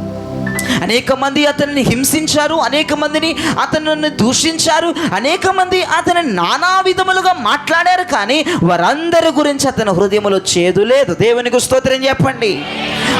వారందరి గురించి దేవుని హృదయంలో మంచే ఉంది. చూడండి, ఇస్కరియోతు యూదా దేవుణ్ణి అప్పగిస్తాడని తెలిసిన, దేవుణ్ణి పట్టిస్తాడని తెలిసిన ఇస్కరియోతు యూదాని దేవుడు పిలిచిన విధానం నా చెలికాడా అని పిలిచాడు. దేవునికి స్తోత్రం కలుగును. స్నేహితుడా అని కాలింగ్ చేశాడు, నా స్నేహితుడా అని పిలిచాడు. అంటే దాన్ని బట్టి అర్థమవుతుంది దేవుని అతను 33.5 సంవత్సరాల భూమి మీద బ్రతికాడు, కానీ ఎవరి గురించి ఏ చేదు తన హృదయంలో తను దాచుకోలేదు. ఓపెన్గా మాట్లాడేవాడు, ఓపెన్ హృదయాన్ని పెట్టేవాడు. దేవునికి స్తోత్రం కలుగునుగాక. హల్లెలూయా, హల్లెలూయా. బాప్తిసం ఇచ్చి యోహాన్ అంటున్నాడు, బాప్తిసం ఇచ్చి యోహాన్ అంటున్నాడు, యేసు ప్రభుని అంటాడు, ఇదిగో 2000 సంవత్సరాల క్రితం ఇతడే దేవుని గొర్రె పిల్ల. హల్లెలూయా. ఇతడు దేవుని గొర్రె పిల్ల, ఇతడు దేవుని గొర్రె పిల్ల, ఇతడు దేవుని గొర్రె పిల్ల. ఆ గొర్రె పిల్ల మీదకు ఒకానొక రోజున పావురం వచ్చి వాలింది. చూడండి, గొర్రె వంటి మనస్సు కలిగిన వారి మీద దేవుని అభిషేకం వచ్చి వాలబోతా ఉంది. Come on come on clap, come on clap your church fill with fire of holy spirit. దేవుని స్వభావములు కలిగిన వారి కుటుంబాలలో దేవుని అభిషేకం వారి మీద పావురం వల్ల దిగి వస్తుంది. దేవుని హృదయములు కలిగి ఎంతమంది అయితే జీవిస్తారో వారి మీదకి దేవుని అభిషేకం దిగి వచ్చి నిలబడబోతా ఉంది. కమాన్ క్లాప్ యువర్ ఫైర్. దేవుని శక్తిని అనుభవిస్తూ చప్పట్లు కొట్టండి. కమాన్ పీపుల్ ఆఫ్ గాడ్, దేవుని బిడ్డలారా, కమాన్ దేవుని అభిషేకాన్ని పొందుతూ చప్పట్లు కొట్టండి. గొర్రెల వంటి మనస్సులు కలిగిన వారి మీద పావురములు వచ్చి వాలునుగాక. హల్లెలూయా, హల్లెలూయా. యేసు ప్రభు హృదయంలో ఏ చేదు లేదు కాబట్టి ఆయన మీద పరిశుద్ధాత్మ దేవుడు నిలబడి ఉన్నాడు. నీ జీవితంలో కూడా ఎవ్వరి మీద ఏ చేదును ఉంచుకోవద్దు. దయచేసి ఒకరి మీద నీకు ఏదైనా చెడు అభిప్రాయము నీ హృదయంలో ఉంటే అది ఒక చేదుగా నీ హృదయంలో పేరుకుపోతుంది. దయచేసి నా మాట జ్ఞాపకం చేసుకోండి. ఏ ఒక్కరూ నిన్ను కొట్టినా, ఏ ఒక్కరూ నిన్ను గుంటలో పడేసినా, ఏ ఒక్కరూ అందరూ నిన్ను నిందిస్తున్నా, అందరూ నిన్ను శపిస్తున్నా, అందరూ నీ నాశనాన్ని కోరినా నీ వాగ్దానాన్ని వాళ్ళు టచ్ చేయలేరు. నీ గ్రోతింగ్ని ఎవడు ఆపలేడు. దేవునికి స్తోత్రం కలుగునుగాక. జోసెఫ్ లైఫ్ మన జీవితానికి ఎంతో ఆదర్శకరమైన లైఫ్ జోసెఫ్ది, యోసేపుది. దేవుడు అంటాడు, యోసేపు ఫలించడి కొమ్మ. తన జీవితంలో అడుగు అడుగుకి తన సొంత అన్నలే శత్రువులై కూర్చొని తన జీవితాన్ని ఎంతగా బాధించి, ఎంతగా తన జీవితంలో శాపాన్ని కోరుకొని, చావును కోరుకొని, మరణాన్ని కోరుకున్న తన గ్రోతింగ్ని ఎవడు ఆపలేకపోయాడు, తన ఎదుగుదలని ఎవడు ఆపలేకపోయాడు. ఒకటి జ్ఞాపకం చేసుకోండి, మనుషులు ఎవరు మనల్ని ఆపలేరు, మనుషులు ఎవరు మనల్ని ఎత్తిపట్టరు. మనుషులందరూ లాగేస్తూ ఉంటారు, గుంటలో పడేస్తూ ఉంటారు. నీ బంధువులు, నీ స్నేహితులు, నీ రక్త సంబంధులు, నీ అన్నదమ్ములు, నీ అక్క చెల్లెళ్ళు, నీ టోటల్ నీ చుట్టూ ఉన్న వారందరూ నిన్ను పైకి ఎత్తడానికి చూడరు, కానీ నిన్ను లాగివేస్తానికి చూస్తారు. కానీ నిన్ను పైకి లేవనెత్తేది సైన్యములకు అధిపతియగు యెహోవానే నిన్ను పైకి లేవనెత్తుతాడు. హల్లెలూయా, హల్లెలూయా. ఆయన నిన్ను ఎత్తి పట్టుకుంటాడు. ఎంతమందినే జీవితంలో ఎన్ని రకములుగా ఆలోచిస్తున్నా వారి గురించి దయచేసి నీ హృదయంలో చెడు పెంచుకోవద్దు, అది చేదుగా ఉంటుంది. ఒక్కటే, ఎంతమంది ఎన్ని ఆటంకాలుగా నిలబడినా నీ వాగ్దానాన్ని, నీ ఎదుగుదలని ఎవడు ఆపలేడు. దేవునికి స్తోత్రం కలుగునుగాక. యోసేపు ఎదుగుదలని ఆపలేకపోయారు, యోసేపు వాగ్దానాన్ని చెరపలేకపోయారు, యోసేపు దర్శనాన్ని మంటలో వెయ్యలేకపోయారు. మరి మన వాగ్దానాన్ని, మన దర్శనాన్ని ఎవడేం చేయగలడు? ఏమీ మీరు భయపడొద్దు, ఏమీ మీరు బాధపడొద్దు. మనుషులందరూ నేను క్రిందకి లాగుదామనే చూస్తారు, కానీ దేవుడు నేను పైకి తీసుకువెళ్దామని చూస్తాడు. హల్లెలూయా, హల్లెలూయా. చూడండి, ప్రైమ్ మినిస్టర్ పోస్ట్ ఎలా వచ్చిందండి. ఎన్నిసార్లు మనం జోసెఫ్ గురించి మాట్లాడాం. ఒక లిఫ్ట్ ఉంటే ఆ లిఫ్ట్లో పిఎం అని ఒక ఆప్షన్ ఉంటే అలా నొక్కేసి వెళ్ళిపోలేదు యోసేపు. ఒక లిఫ్ట్లో ప్రైమ్ మినిస్టర్ స్విచ్ ఉంటే దాన్ని నొక్కేస్తే ఆ లిఫ్ట్ బాగా తీసుకెళ్ళిపోయి ప్రైమ్ మినిస్టర్ చేయలేదు. తన జీవితంలో అతను కొట్టేటోళ్ళు ఉన్నారు, తిట్టేటోళ్ళు ఉన్నారు, అవమానించేటోళ్ళు ఉన్నారు, అతను చనిపోయారని ముద్ర వేసే వాళ్ళు ఉన్నారు, అతను అమ్మి వేసిన వాళ్ళు ఉన్నారు, అతని బాధ పెట్టిన వారు ఉన్నారు, అతను హింసించిన వారు ఉన్నారు, తప్పుడు కేసులు పెట్టిన వారు ఉన్నారు. అతడు ఈజీగా లిఫ్ట్లో ప్రైమ్ మినిస్టర్ స్విచ్ నొక్కి వెళ్ళిపోలేదు. అతడు ఈ అనుభవాల గుండా వచ్చాడు. ఎవరైతే ఎన్ని అనుభవాల గుండా వెళ్తున్నారో ఖచ్చితంగా నువ్వు దేవుని చేతిలో ఉన్నావు. దేవుడు ఎప్పటికీ నేను ఇలా లేవనెత్తి ఎత్తి పట్టుకుంటాడు. హల్లెలూయా, హల్లెలూయా, హల్లెలూయా. మనుషులు నేను కిందకు లాగుతుంటారు. ఏ మనిషి మీద మీరు డిపెండ్ అవ్వద్దు. ఎవరి గురించి మీరు ఆలోచించొద్దు. ఎవరు ఎన్నన్నా ఇటు వినండి, ఇటు విడిచిపెట్టండి. ఏది కూడా మీ హృదయంలో స్టోర్ చేసుకోవద్దు. మీ హృదయంలోనికి ఎలాగైతే వస్తుందో మీ హృదయంలో నుంచి చెవుల్లోంచి అలా వెళ్ళిపోవాలి. చెడంతా కూడా ఎవరి మీద ఏ చెడు నీ హృదయంలో ఉంచుకోవద్దు. నేను చెప్తున్నాను, నీ లైఫ్ స్పాయిల్ అయిపోద్ది. ఒక పాయిజన్గా నీ బాడీ మారిపోద్ది, ఒక చేదుగా మారిపోద్ది. ఆలోచించండి, జోసెఫ్ తన హృదయంలో తన అన్నల మీద ఏ చెడు పెట్టుకోలేదని మీరు ఎలా చెప్తున్నారు అయ్యగారంటే, అన్నం పెట్టాడు వాళ్ళకి. నేను అలా చెప్పగలుగుతున్నాను. చెడు ఉండేటోడికి అన్నం పెట్టడు. పోరా బాబు, ఆ రోజు నువ్వు ఇలా చేసావు, అలా చేసావు, పోరా బాబు నీకెవడరా పెట్టేది అంటాడు. కానీ వారందరికీ అన్నదాత నిలబడ్డాడు. దేవునికి స్తోత్రం కలుగునగాక. నిన్ను దూషించిన వారు, నేను తిట్టిన వారు, నీ మీద ఎన్ని రకాలుగా వేస్తున్న వారు అయినా వారి మీద ఎటువంటి చెడు నీ హృదయంలో ఉండొద్దు. ఓపెన్ హార్ట్స్గా ఉండండి. దేవుడు ఖచ్చితంగా నేను ఎత్తి పట్టుకోబోతున్నాడు. అయ్యో అయ్యో అయ్యో అయ్యో, నా సొంతోళ్ళే నన్ను జ్ఞాపకం చేసుకోవట్లేదు, నా అయినోళ్ళే జ్ఞాపకం చేసుకోవట్లేదు, తోబుట్టులే జ్ఞాపకం చేసుకోవట్లేదు, వాళ్ళు జ్ఞాపకం చేసుకోవట్లేదు, వీళ్ళు జ్ఞాపకం చేసుకోవట్లేదు అని నువ్వు ఏ మాత్రం నువ్వు బాధపడొద్దు. నన్ను జ్ఞాపకం చేసుకోయేది పోగా నన్ను తిడుతున్నారు, నిందలేస్తున్నారు, అనరాని మాటలు అంటున్నారు. నేను ఒక అక్కగా ఒక చెల్లిగా వారి జ్ఞాపకంలో లేనా, వారి పొజిషన్లో లేనా, నన్ను వారి జ్ఞాపకం చేసుకోవట్లేదని చాలామంది వ్యక్తులు బాధపడుతూ ఉంటారు. కానీ ఒక్క విషయం నన్ను చెప్పనివ్వండి, మీరు గట్టిగా ఆమేన్ చెప్పండి. Heaven is remember you. హల్లెలూయా. నిన్ను పరలోకము జ్ఞాపకము చేసుకుంటుంది. నిన్ను దేవాతి దేవుడు జ్ఞాపకం చేసుకుంటున్నాడు. Heaven is remember you. నిన్ను జ్ఞాపకం చేసుకోవాల్సింది ఆయన, నిన్ను ప్రేమించాల్సింది ఆయన. మనుషులు జ్ఞాపకం చేసుకుంటే మన స్థితిగతులు మారవమ్మా. నేను పరలోకం జ్ఞాపకం చేసుకోవాలి. నేను ఖచ్చితంగా చెప్తున్నాను, దేవుని ప్రతినిధిగా, దేవుని దాసునిగా నిన్ను, నీ కుటుంబాన్ని పరలోకం జ్ఞాపకం చేసుకుంటుంది. పరలోకంలో నీ గురించి ప్రతిరోజు డిస్కస్ జరుగుతుంది. పరలోకంలో నీ గురించి ప్రతిరోజు న్యాయ ప్రతివాదాలు జరుగుతూ ఉన్నాయి. నీకు ఎటువంటి డీలింగ్ చేయాలి, నీకు ఎటువంటి న్యాయం చేయాలో పరలోకం ప్రతిరోజు నీ గురించి మాట్లాడుతుంది. వినగలిగిన చవ్వగలిగిన వాడు ఎవడైనా ఉంటే ప్రార్థనలో మాటలు విని ధైర్యంగా ఉండండి. హల్లెలూయా. ఎవరైనా స్వరాన్ని వినే అభిషేకం ఉంటే వారి ప్రార్థనలో మోకరించి హెవెన్లో నీ గురించి దేవుడు ఏం మాట్లాడుకుంటున్నాడు, ఏ గుసగుసలు హెవెన్లో జరుగుతున్నాయి ఒకసారి వింటే నీకు సంతోషం వేసిపోతుంది. వింటే మీకు దమ్ముంటే అలా వినండి. ఈ మాటలు కాదు, ఈ మాటలు సోది మాటలు. ఈ మాటలు విన్నామంటే నీ హృదయంలో చేదొస్తుంది. ఆ మాటలు వింటే నీ హృదయంలో మధురాలు ఏర్పడతాయి, తీపి ఏర్పడుతుంది, తీపి జ్ఞాపకాలు ఏర్పడతాయి. నేను ఎప్పుడు కూడా తెరవబడిన ఆకాశం క్రింద ఉంటాను. నేను ఎప్పుడు కూడా ప్రార్థన చేసేటప్పుడు నా నెత్తి మీద ఆకాశం ముయ్యబడి ఉండదు. నేను ఎప్పుడు మోకరించినా, ఎప్పుడు చేతులెత్తినా నా ఆకాశం తెరవబడి ఉంటుంది. ఎంతమంది ఆకాశం తెరవబడి ఉంది? ఈ రాత్రి మీ ఆకాశాలన్నీ తెరవబడును గాక. నీ నెత్తి మీద ఆకాశం ఎత్తుడిగా ఉంటే నీకు ఏ సౌండ్ వినపడదు.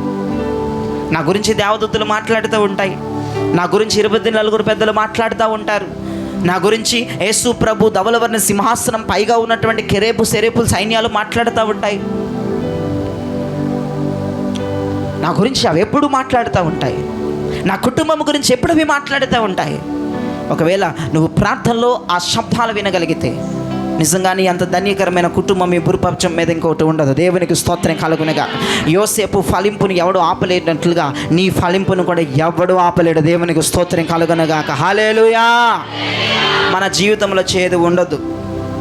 పక్కన టచ్ చేసి చెప్పండి, చేదు ఉండొద్దు మన జీవితంలో.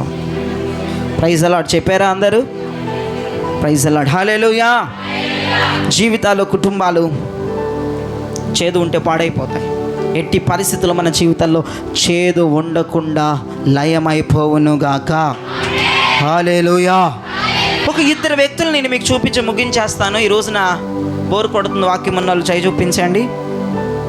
ఇది ప్రత్యక్ష కనుక ఏ బోరు కొట్టదు. ఒక 2 వ్యక్తులు చూపిస్తాను మీకు. దావీదు దావీదు అనే వ్యక్తి ఒకరోజు పాపానికి డోర్ తెరిచాడు. బెత్షెబ అనే ఆమె స్నానం చేస్తుండగా చూసి ఆమెతో పాపం చేయడం మనందరికీ తెలిసింది. దావీదుకు ఒక్క భార్య కాదు, అనేకమైన భార్యలు ఉన్నారు. అనేకమైన భార్యలకి అనేకమైన పిల్లలు పుట్టారు. మీరు జ్ఞాపకం చేసుకోండి, ఒకానొక రోజున దావీదు డోర్స్ ఓపెన్ చేశాడు పాపానికి. అంటే చేదుకు ఓపెన్ చేసినట్టే తన జీవితంలో. మీరు చాలా జాగ్రత్తగా వినండి. ఎప్పుడైతే దావీదు బెత్షెబతో పాపం చేసి తన జీవితంలో చేదు నింపుకున్నాడో, ఈ సొలొమోను ఎవరి కొడుకు అనుకున్నారు? బెత్షెబ కొడుకే.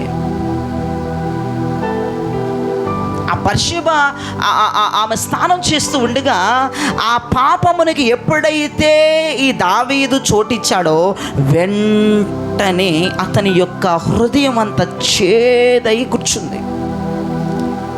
సరే, పాపం చేసినోడు హృదయం చేదుగా ఉంటే బాగానే ఉంటుంది. కానీ ఈ పాపం చేసిన వ్యక్తిలో ఉన్న చేదు పిల్లల మీదకి స్ప్రెడ్ అయి వెళ్తుంది. ఈ చేదుకున్న లక్షణం ఏంటంటే ఇది కరోనా లాగా స్ప్రెడ్ అవుతుంది. ఇప్పుడు వాడొక్కడే పతనం అయ్యాడరా, పోతే పోనీరా అంటానికి లేదు. ఒక తల్లిలో పాపం చొరబడిందంటే అది పిల్లల మీదకి స్ప్రెడ్ అవుతుంది. ఒక తండ్రి పాపానికి ద్వారాలు తెరిస్తే మంచిగా ఉన్న పిల్లల మీద కూడా చేదు వెళ్ళిపోతుంది. ఇది బైబిల్ చెప్తున్న మాట, ఇది నేను చెప్తున్న మాట కాదు. వెంటనే వెంటనే వెంటనే చూడండి, ఈ దావీదులో ఎప్పుడైతే ఈ చేదు అలా నిలబడిపోయిందో, ఈ బెత్షెబ సొలొమోన్ని కనింది. అతడు గురించి మనకు తెలుసు, అతడు చాలా జ్ఞానవంతుడు. అతని గురించి సబ్జెక్ట్ కాదు, కానీ వేరే భార్యతో ఇంకా అనేక మంది పిల్లల్ని కన్నాడు. ఈ బెత్షెబతో పాపం చేసిన తర్వాత సొలొమోను పుట్టాడని చెప్పాం కదా. ఇంకా వేరే భార్యతో అబ్షాలోం, తామారు, ఇంకొక భార్యకి అబ్షాలోము తామారు పుట్టారు. మరొక భార్యకి అమ్నోను పుట్టాడు. ఇలాగ చెప్పుకుంటూ పోతే అతనికి చాలామంది కుమారులు ఉన్నారు. ఒక ఆడపిల్ల మనం చూస్తూ ఉంటాం. ఆమె పేరు ఏం పేరు? తామారు. ఒక రోజు ఏం చేశాడంటే ఈ యొక్క అమ్నోను ఏం చేశాడంటే తన చెల్లి దగ్గరికి వెళ్ళి, చూడండి తండ్రి ఒకటే, తల్లులు వేరు. ఈ అబ్షాలోము ఒక తల్లికి పుట్టాడు, ఈ తామారు మరొక తల్లికి పుట్టింది, కానీ తండ్రి ఒక్కడే. ఈ పేరేంటంటే అమ్నోను, ఈ తామారు తన చెల్లి దగ్గరికి వెళ్ళి తన చెల్లితో పాపం చేయడం జరిగింది. వినండి, తన చెల్లితో పాపం చేయడం జరిగింది.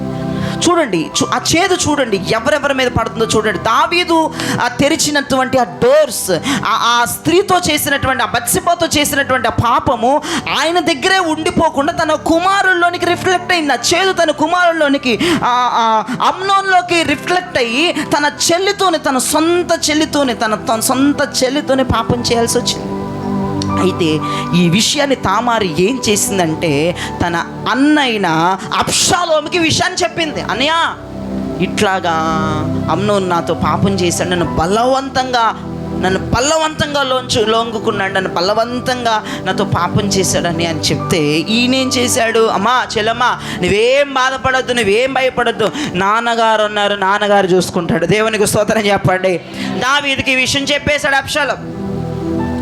ఇప్పుడు దావీదే చేదైన వేరులో ఉన్నాడు, దావీదే రిస్కులో ఉన్నాడు, దావీదే సమస్యలో ఉన్నారు. అయితే దావీదు నెల అవుతుంది, అబ్షాలోం చూస్తున్నాడు తండ్రి ఏమన్నా న్యాయం చేస్తాడని. ఏం మాట్లాడట్లా. 2 నెలలు అవుతుంది, దావీదు ఏం మాట్లాడట్లా. సంవత్సరం అవుతుంది, ఏం మాట్లాడట్లా. 2 సంవత్సరాలు అవుతుంది, ఏం మాట్లాడట్లా. తన చెల్లి పట్ల న్యాయం తండ్రి చెయ్యట్లేదని అబ్షాలోములో కూడా అదిగో సునామీలాగా చేదు పెరిగిపోతా ఉంది అబ్షాలోములో. వినండి, తన కుటుంబంలో ఎలా చేదు ఎంటర్ అవుతుందో చూడండి. తండ్రి ద్వారా తన కుటుంబంలోనికి చేదు ఎలా చొరబడిపోతుందో చూడండి. జీవితాలు ఏమైపోతాయో మనము ఊహించలేమండి. చేదు ఒక్క ఇంటిలో, ఒక్కరిలో, ఒక తండ్రిలో, ఒక తల్లిలో గనక చేదు ఉంటే ఆ చేదు వారి పిల్లల మీద ఎలా రిఫ్లెక్ట్ అవుతుందో నేను చెప్తున్నాను ఈ రాత్రి. తను చేసిన పాపం ద్వారా, బెత్షెబతో తను చేసిన పాపము ద్వారా తన కుమారుడైనటువంటి అమ్నోను తన సొంత చెల్లితో తామారుతో పాపం చేయటం ద్వారా ఈ పాపాన్ని తీసుకెళ్తున్న సొంత అన్నైన అబ్షాలోముకు చెప్పడం ద్వారా, ఈ అబ్షాలోము తండ్రికి తెలియచేయటం ద్వారా, ఆ తండ్రి 1-2 సంవత్సరాలు ఏం మాట్లాడకుండా ఉండటం ద్వారా ఈ అబ్షాలోములో సునామీలాగా చేదు పెరిగిపోయింది.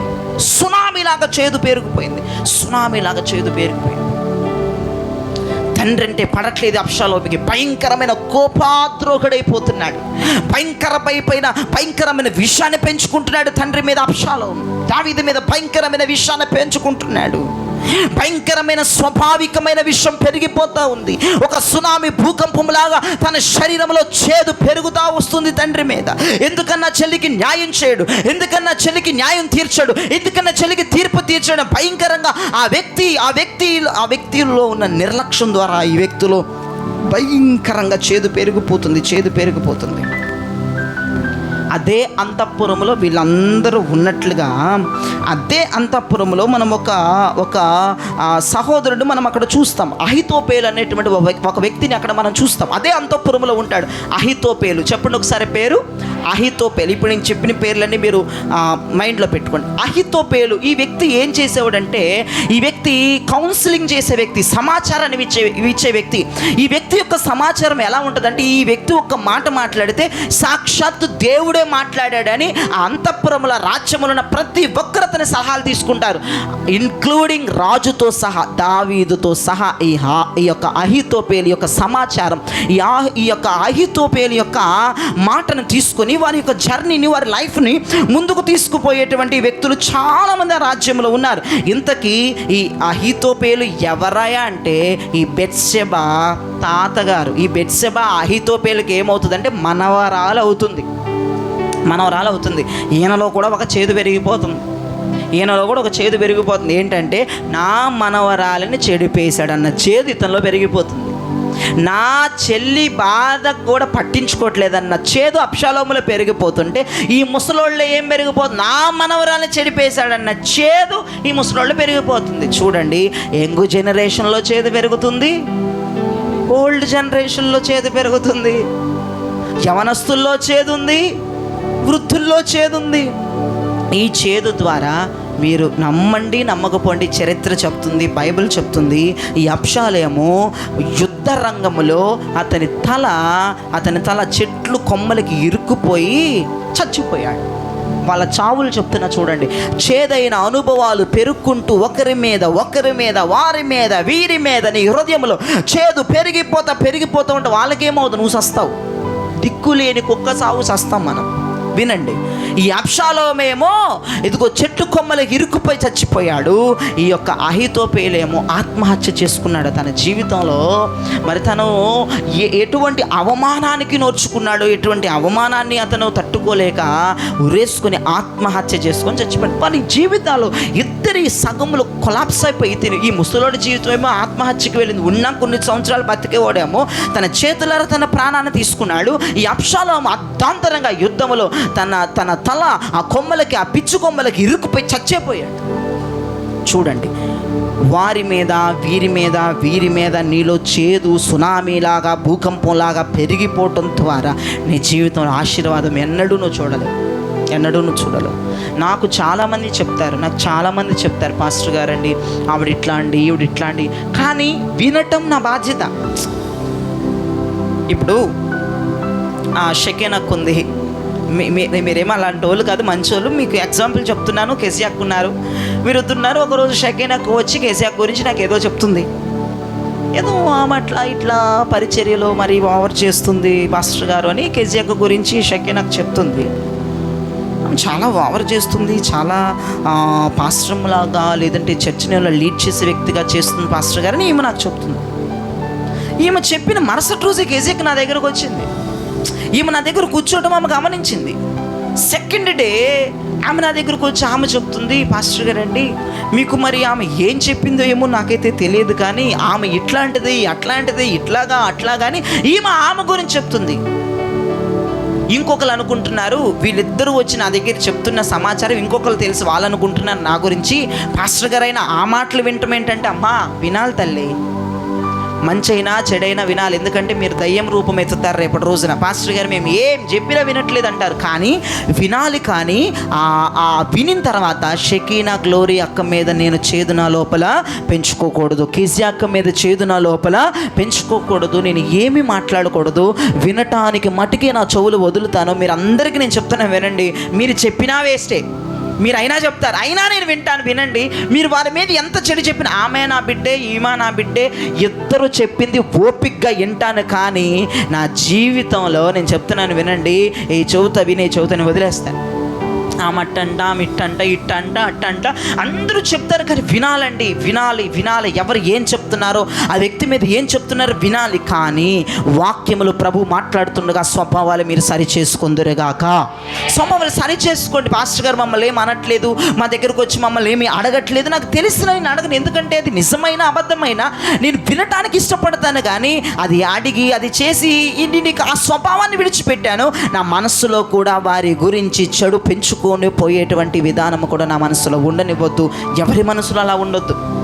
ఎవరి గురించి ఏది తెలిసినా, నేను వెన్నుపోటు పొడిసింది వాళ్ళే అని నీకు తెలిసినా, నీ మీద అన్నీ చేస్తుంది వాళ్ళని తెలిసినా, వాళ్ళు నువ్వు ప్రేమించకపోయినా పర్లేదు, వాళ్ళ ఇంటికి వెళ్ళి నువ్వు సెకండ్లు ఇచ్చి వాళ్ళ పక్కన కూర్చోపోయినా పర్లేదు. కానీ చెడు అనేది వారి మీద దయచేసి నీ మనసులో ఉండనివ్వద్దు, నీ హృదయంలో ఉండనివ్వద్దు, నీ ఇంటిలో ఆ చెడు ఉండనివ్వద్దు. అలా ఉండటం ద్వారా ఈ అబ్షాలోము ఎలాంటి చావు చచ్చాడు, అలా ఉండటం ద్వారా ఈ యొక్క అహిత్యపోలు ఇలాంటి సావు చచ్చాడు. ఈ చెడు ఒకరి మీద వారి మీద వీరి మీద నీలో ఉండటం ద్వారా నీ జీవితం పతనమైపోవడానికి తప్ప నీ జీవితం ఏ మాత్రం కూడా ఆశీర్వదించబడదు. ప్రియదా విషయం. కానీ చెప్పటం నీ వంతు, వినటం నా వంతు, వినిన నేను వదిలేయటం కూడా నా వంతే. నేను 2 ప్రాసెస్లు చేయాలి. మీరు ఒకే ఒక ప్రాసెస్ చేస్తారు, మీరు చెప్తారు, నేను వినాలి, దాన్ని విడిచిపెట్టాలి. 2 నేను గాయకొని ఉండాలి. ఒకరు ఎవరైనా సరే నీకు చెప్పేటోళ్ళు ఉంటే నువ్వు వినాలి, విడిచిపెట్టాలి. దేవునికి స్తోత్రం కలుగును గాక. వినొద్దు అని చెప్పను, విను. వారి సాటిస్ఫాక్షన్ కొరకు విను. వారి యొక్క ఈగో సాటిస్ఫాక్షన్ అవ్వాలి. అమ్మయ్య నా బాధ అంతా విన్నారు, నా మీద కుట్రంతా విన్నారు అన్న ఈగో వాళ్ళు సాటిస్ఫాక్షన్ అవ్వాలి. వాళ్ళ సాటిస్ఫాక్షన్ నువ్వు చెయ్యాలి. నువ్వు వారు ఎవరైతే నీ గురించి మాట్లాడారో వారి మీద దయచేసి మీ హృదయంలో చేదును పెట్టుకోవద్దు. దయచేసి లీవ్ ఇట్, దాన్ని వదిలిపెట్టండి. దయచేసి వాటిని విడిచిపెట్టండి. ఒక సేవకుడిగా అందరి భారాలు, అందరి తప్పొప్పులను వినాలి, దాన్ని విడిచిపెట్టాలి. ఒకవేళ భారం ఆ శ్రమ ఏదైనా నా మీద ఎత్తుకుని నేను వరకు ప్రార్థన చేయాలి. ఒకవేళ నెగిటివ్గా ఎవరి గురించి ఎవరైనా చెప్తే దాన్ని విని నేను విడిచిపెట్టి వాక్యంలో దేవుడు మాట్లాడుతుండగా మీకు మీరే వాటిని మార్చుకోవాలి, సరి చేసుకోవాలి. దేవునికి స్తోత్రం చెప్పండి గట్టిగా ఒకసారి. ఈ చేదైన అనుభవాలను దేవుడు రాత్రి విరగొట్టునుగాక. ఎంతమంది ఆ చేదును విరుగుడు కావాలని ఎంతమంది ఆశపడుతున్నారు? చేయి చూపించండి. చేతులు అల్లాడిస్తూ ప్రభుకు స్తోత్రాలు చెప్పండి. 1 నిమిషం పాటు చేతులు అల్లాడిస్తూ ప్రభుకు స్తోత్రం చెప్పండి. ఏ చేదు నీలో ఉండటానికి వీల్లేదు. ఓ రీ బాబా షందరబ రిఖరబరబ. ప్రైజ్ అలా. అరణ్యంలో ఒక మొక్క ఎదుగుతా ఉంది. అరణ్యంలో ఉదయాన్నే ఏమొస్తుందండి? ఎండ, తీవ్రమైన ఎండ మొక్క మీద కొడుతుంది. రాత్రి తీవ్రమైనటువంటి వెన్నెల దెబ్బ మొక్క మీద కొడుతుంది. పగలు ఎండ దెబ్బ కొడుతుంది, రాత్రి వెన్నెల దెబ్బ కొడుతుంది. విపరీతంగా భయంకరంగా ఆ మొక్క మీద పగలు ఎండ, కానీ రాత్రి వెన్నెల బాగా కొట్టి తీవ్రముగా వేడి గాలులు కొడుతున్న ఆ మొక్క అరణ్యములో ఎదుగుతూనే ఉంది. దేవునికి స్తోత్రం కలుగునగాక. I prophesize mighty name of Jesus. ఎన్ని శ్రమలు, ఎన్ని కష్టాలు, ఎన్ని ఇబ్బందులు, ఎంత భయంకరమైన ఎండ నీ మీద కొడుతున్నా నీవు ఎదుగుతూనే ఉందువుగాక. వినండి, నీ స్థాయి ఎదుగుతూనే ఉన్నా. పగలు ఎండ, రాత్రి వెన్నెల తీవ్రంగా మొక్కను హింసిస్తున్న మొక్క ఎదుగుతుంది. 4 అడుగుల హైట్ వచ్చింది. 4 అడుగుల హైట్ రావగానే ఆ మొక్కకి సమీపంలో ఒక చెరువు కనబడుతుంది. దేవునికి స్తోత్రం చెప్పండి. అది చిన్నగా ఉన్నప్పుడు ఏ నీరుదని కనపడలేదు, ఒక చెరువు కనపడుతూ ఉంది. 4 అడుగుల పైకి రాగానే ఆ చెరువును చూసారు. ఎంతగానో సంతోషించింది, అది ఎంతగానో ఆనందించింది, అది ఎంతగానో పులకించిపోయింది. అయితే ఈ నీరు ద్వారా నా అరణ్య బ్రతుకు ఆశీర్వాదంగా మారిపోతుంది అని ఆ మొక్క చాలా సంతోషిస్తుంది. అయితే ఆ మొక్క అనుకుంటుంది, నా వేరులు ఆ చెరువులోనికి నేను తన్నుతాను, నా వేరులు ఆ చెరువులోనికి నేను తన్నుతానని తన వేరులు గట్టిగా లోపలికి కుదించుకొని ఆ చెరువు దాకా వేరులను స్ప్రెడ్ చేస్తుంది. ఆ చెరువులోనికి ఆ వేరులు వెళ్ళినట్లుగా స్ప్రెడ్ చేస్తుంది. ఆ వేరులు వెళ్ళిన తర్వాత ఆ మొక్క ఆ చెరువులో నీటిని పీల్చుకొని ఎందుకంటారు అని ఊసేసింది. చేదుగా ఉన్నాయి ఆ నీరు. వామిటింగ్ చేసుకుంది, కక్కేసుకుంది. ఇక ఆ రోజు నుంచి చేదైన బ్రతుకుగా ఆ మొక్క ఎదుగుతూనే ఉంది. తన వ్రేలలో చేదు, తన ముద్దులో చేదు, తన కొమ్మలో చేదు. ఎందుకంటే నీరు పీల్చుకుంది కదండి. మొత్తం తన జీవితమే చేదుగా మారిపోయింది. ఎవరైనా అలాంటి జీవితాలు ఎక్కడ ఉన్నాయేమో ఒకసారి జ్ఞాపకం చేసుకోండి. వేరులో చేదు, మొద్దులో చేదు, మొక్కల్లో చేదు, ఆకులో చేదు, టోటల్గా చెట్టు బతికే చేదు. చాలామంది ఇక్కడ ఉన్నారు, నా బతుకు ఒక మారాగా ఉంది పాస్టర్ గారు, చేదుగా ఉంది పాస్టర్ గారు నా బతుకు. అయితే ఒక రోజు రానే వచ్చింది. 30 లక్షల మంది జనం ఐగుప్తు నుంచి విడిపించబడిన తరుణం. 3 దినాలు ప్రయాణము చేసి ఆ చెట్టు దగ్గరికి, ఆ చెరువు దగ్గర, ఒక చెరువు దగ్గరకు వచ్చారు. 3 దినాలు వారు ప్రయాణం చేశారు. వారికి చాలా బాగా దాహం వేస్తే గొనుగటం ప్రారంభించారు. మోషే దేవుని వైపు తలెత్తి చూస్తే అక్కడ ఒక చెరువు దేవుడు చూపిస్తూ ఉన్నాడు. ఆ చెరువులో నీరు తాగమని దేవుడు చెప్పాడు. ఈ 30 లక్షల మంది జనం ఆ చెరువులో నీరును తాగడానికి ప్రయత్నం చేశారు. ఆ 30 లక్షల మంది జనము ఆ చెరువులో నీటిని చేతితో తీసుకొని తాగుతుంటే భయంకరమైన చేదు. ఆ 30 లక్షల మంది జనం మరలా ఆ నీరు ఆ చెరువులో ఊయటం ప్రారంభించారు. ఇప్పుడు ఆ చెరువు అంతా ఉమ్ము నీళ్లుగా మారిపోయింది. 30 లక్షల మంది లాలాజనం ఆ చెరువులో చేరిపోయింది. 30 లక్షల మంది జనం ఆ వామిటింగ్ చేసుకున్నారు. ఈ చెట్టు ఎలాగైతే గత కాలంలో ఎలాగైతే ఆ నీరు తాగి మరలా వాంతిం చేసుకుందో, ఆ నీటిని బయటికి కక్కేసిందో, ఆ యొక్క చెరువులో 30 లక్షల మంది తాగిన నీరు వారి నోట్లో ఉన్న ఉమ్ముతో సహా బయటికి ఊసేసి లేగిచి గొడవ చేయడం ప్రారంభించారు. ఈ నీరు చాలా చేదుగా ఉన్నాయి, ఈ నీరు చాలా దరిద్రంగా ఉన్నాయి అని గొడవ చేయడం ప్రారంభించారు. అయితే దేవుడు, వినండి, ఐ ప్రొఫెసైజ్, నేను ప్రవచిస్తున్నాను సంగమా. అయితే దేవుడు ఈ చేదుగా మారిన మొక్క వైపు మోషేని చూడమని ప్రారంభించాడు. మోషే కనులు ఆ చేదైన మొక్క మీద పడడం ప్రారంభించాయి. మోషే కనులు ఆ చేదైన చెట్టు మీద మోషే కనుదృష్టి ఉంచడం ప్రారంభించారు. మోషే కనుదృష్టి ఆ చెట్టుపై ఉంచటానికంటే ముందు సైన్యములకు అధిపతియగు యెహోవా కనుదృష్టి ఆ చేదైన మొక్క మీద పడింది. నేను ప్రవచిస్తున్నాను, చేదైన నీ బ్రతుకును దేవుడు చూడడం ప్రారంభిస్తూ ఉన్నాడు. చేదైన నీ జీవితాన్ని దేవుడు చూడడం ప్రారంభిస్తున్నాడు. చేదైన అనుభవాన్ని దేవుడు నీ జీవితాన్ని చూడడం ప్రారంభిస్తున్నాడు. హల్లెలూయా. దేవుడు మన చేదైన జీవితాలని దేవుడు చూస్తూ ఉన్నాడు. నేను దానిని గమనిస్తూ ఉన్నాను. ఆ దర్శనాన్ని నేను ఇప్పుడు చూస్తూ ఉన్నాను. చేదైన సంఘాన్ని దేవుడు చూస్తూ ఉన్నాడు. చేదైన కుటుంబాన్ని దేవుడు చూస్తూ ఉన్నాడు. చేదైన పిల్లల జీవితాన్ని దేవుడు చూస్తూ ఉన్నాడు. చేదైన అనుభవాలను దేవుడు నీ జీవితంలో చూస్తూ ఉన్నాడు. చూసి దేవుడు అంటాడు, మోషే, ఆ చేదైన చెట్టును చూస్తున్నావు కదా, ఆ కొమ్మను నువ్వు తెంచి ఆ నీటిలో వేయమని ప్రభువు చెప్తూ ఉన్నారు. ఎప్పుడైతే మోషే ఆ చేదైన జీవితంలో నుంచి ఆ మొక్కను తుంచి ఎప్పుడైతే నీటిలో వేశారో, ఆ నీరు మారాగా ఉన్న నీరు మధురంగా మారిపోయినాయి. హల్లెలూయా, హల్లెలూయా, హల్లెలూయా. I prophesize mighty name of Jesus. ఇన్ని రోజులు, ఇన్ని గంటలు, నిన్నటి దాకా, మొన్నటి దాకా, ఈ రోజు దాకా కూడా చేదైన నీ జీవితం రేపు కొన్ని వందల మందికి మధురం ఇచ్చే జీవితముగా మారిపోతా ఉంది.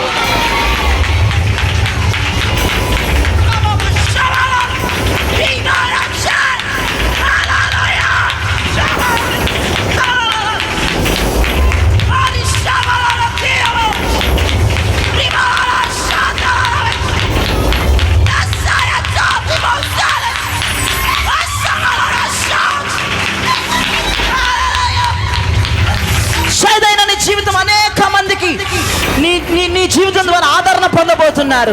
నీ జీవితం ద్వారా కార్యాలు చూడబోతున్నారు. అనేక మందికి నీ జీవితం ఆదరించబోతుంది. అనేక మందిని ఊపిరి నుంచి బయటికి తీసుకురాబోతుంది. అనేక మందిని బానిసత్వం నుంచి విడిపించబోతుంది. అనేక మంది బతుకుల్లో సంతోషాన్ని నింపబోతుంది. చేదైన నన్ను దేవుడు అనేక మందిగా దీవెనకరంగా మారుద్దామని రాత్రి ఆలోచించాడు. ఈ రోజున ఇచ్చేది ఏమీ లేని వ్యక్తులుగా, అయ్యా నా జీవితం చేదుగా ఉంది దైవజనుడా, అయ్యా నా ఆలోచనలు చేదుగా ఉన్నాయి, అయ్యా శ్రమల ద్వారా, రోగము ద్వారా, పాపము ద్వారా, అయ్యా నానా విధమైనటువంటి నింద ద్వారా, అయ్యా గలిబిల ద్వారా నేను చేదుగా మారిపోయానయ్యా నా జీవితం.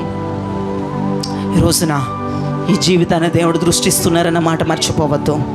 అరణ్యములో ఉన్న చేదైన చెట్టుని దేవుడు చూసి ఇది ఎంత బాధపడుతుందో ఈ చెట్టు ఈరోజు 30 లక్షల మంది ఆనందించడం ద్వారా ఈ చెట్టు సంతోషించాలి. అయ్యో నా జీవితం చేదు, అయ్యో నా బతుకు చేదు అనుకుంటున్న చెట్టుని అనేక మంది పొగడటం ప్రారంభించారు. ఆ చెట్టు లేకపోతే నీరు మధురముగా మారేది కాదని ఇశ్రాయేలు ప్రజలు గంతులు వేయటం ప్రారంభించారు. నీ జీవితాన్ని దేవుడు అనేక మందికి ఆశీర్వాదకరంగా చూపించాలని దేవుడు ఆశపడుతున్నాడు.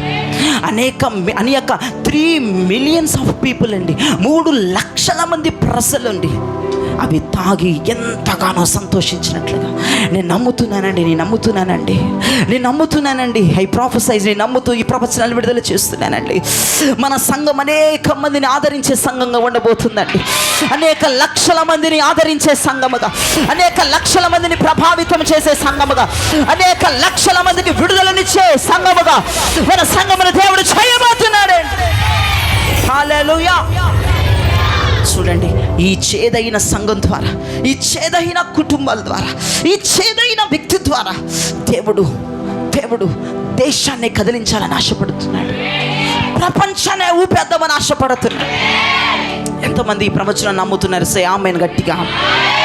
ఇది ఒక ప్రవచనం అండి. ప్రవచనం నెరవేరునుగాక. చేదుగా ఉన్న నీ కుటుంబం, చేదుగా ఉన్న నీ పిల్లలు, నీ బంధువుల కుటుంబానికి నువ్వు ఒక మధురంగా మారుతావు. నీ రక్త సంబంధాల కుటుంబానికి ఒక మధురంగా మారుతావు. నీ కొలీగ్స్ జీవితాలకు నువ్వు ఒక మధురంగా మారుతావు. నీకన్నా పై అధికారులకు నువ్వు మధురంగా మారుతావు. నీకన్నా ఉన్నతమైన వారికి నువ్వు మధురంగా, నువ్వు మార్గదర్శిగా, నువ్వు ఒక దీవెనకరమైన వ్యక్తిగా, విడిపించే వ్యక్తిగా దేవుడు నిన్ను ఆశీర్వదించే వారి ముందు నీ నామమును, నీ తలని ఎత్తబోతున్నాడు దేవుడు. నిన్న మొన్న వరకు, 1 గంట క్రితం వరకు నువ్వు చేదుగా ఉన్నావేమో. ఈ ప్రసంగం ఎవరెవరైతే విన్నారో, ఆత్మ కలిగిన వారు, చెవి కలిగిన మాట ఎవరెవరైతే విన్నారో, ఇప్పటి నుంచి, ఈ శకం నుంచి, ఈ తరుణం నుంచి నువ్వు అందరి చేదును పోగొట్టే చెట్టుగా మారబోతున్నావు. అందరి చేదులను తీసివేసే మొక్కగా మారబోతున్నావు. అందరిని విడిపించే చెట్టుగా మారబోతున్నావు. అందరిని ఆదరించే వ్యక్తిగా మారబోతున్నావు. హల్లెలూయా, హల్లెలూయా. అందరికీ జీతాలు ఇచ్చే వ్యక్తిగా మారిపోయింది రూతమ్మ. అందరికీ జీతాలు ఇచ్చే వ్యక్తిగా మారిపోయింది రూతమ్మ. అందరికీ నీ ద్వారా ఆశీర్వాదం వెళ్ళాలి. మారానుభవం మధురముగా మార్చగలవు నీవు. మొడుబారిన జీవితాలను చిగురింపజేయగలవు నీవు. మొడుబారిన జీవితాలను చిగురింపజేయగలవు నీవు. మారానుభవం మధురముగా మార్చగలవు నీవు. మారానుభవం మధురముగా మార్చగలవు నీవు. అందరూ లేచి నిలబెడతారు. మార్చగలవు మధురముగా మార్చగలవు నీవు.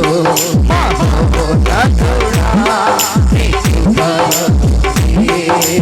నివసించుచు నా జీవితాన్ని.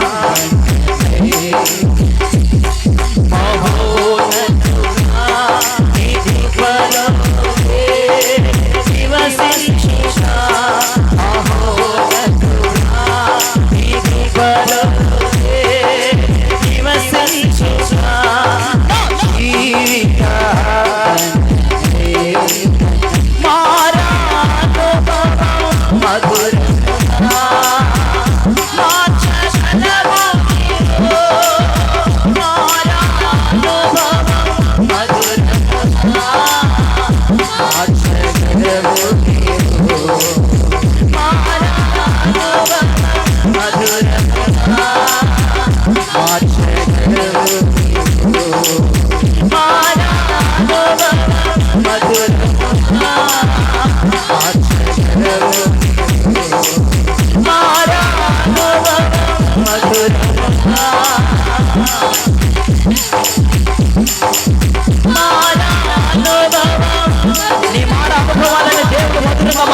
మార్చగలవు నీవు, మార్చగలవు నీవు, మార్చగలవు నీవు, మార్చగలవు నీవు. మారానువా, మారానువా, మారానువా. యేసయ్యా, యేసయ్యా. మార్చగలవు నీవు, మార్చగలవు నీవు, మార్చగలవు.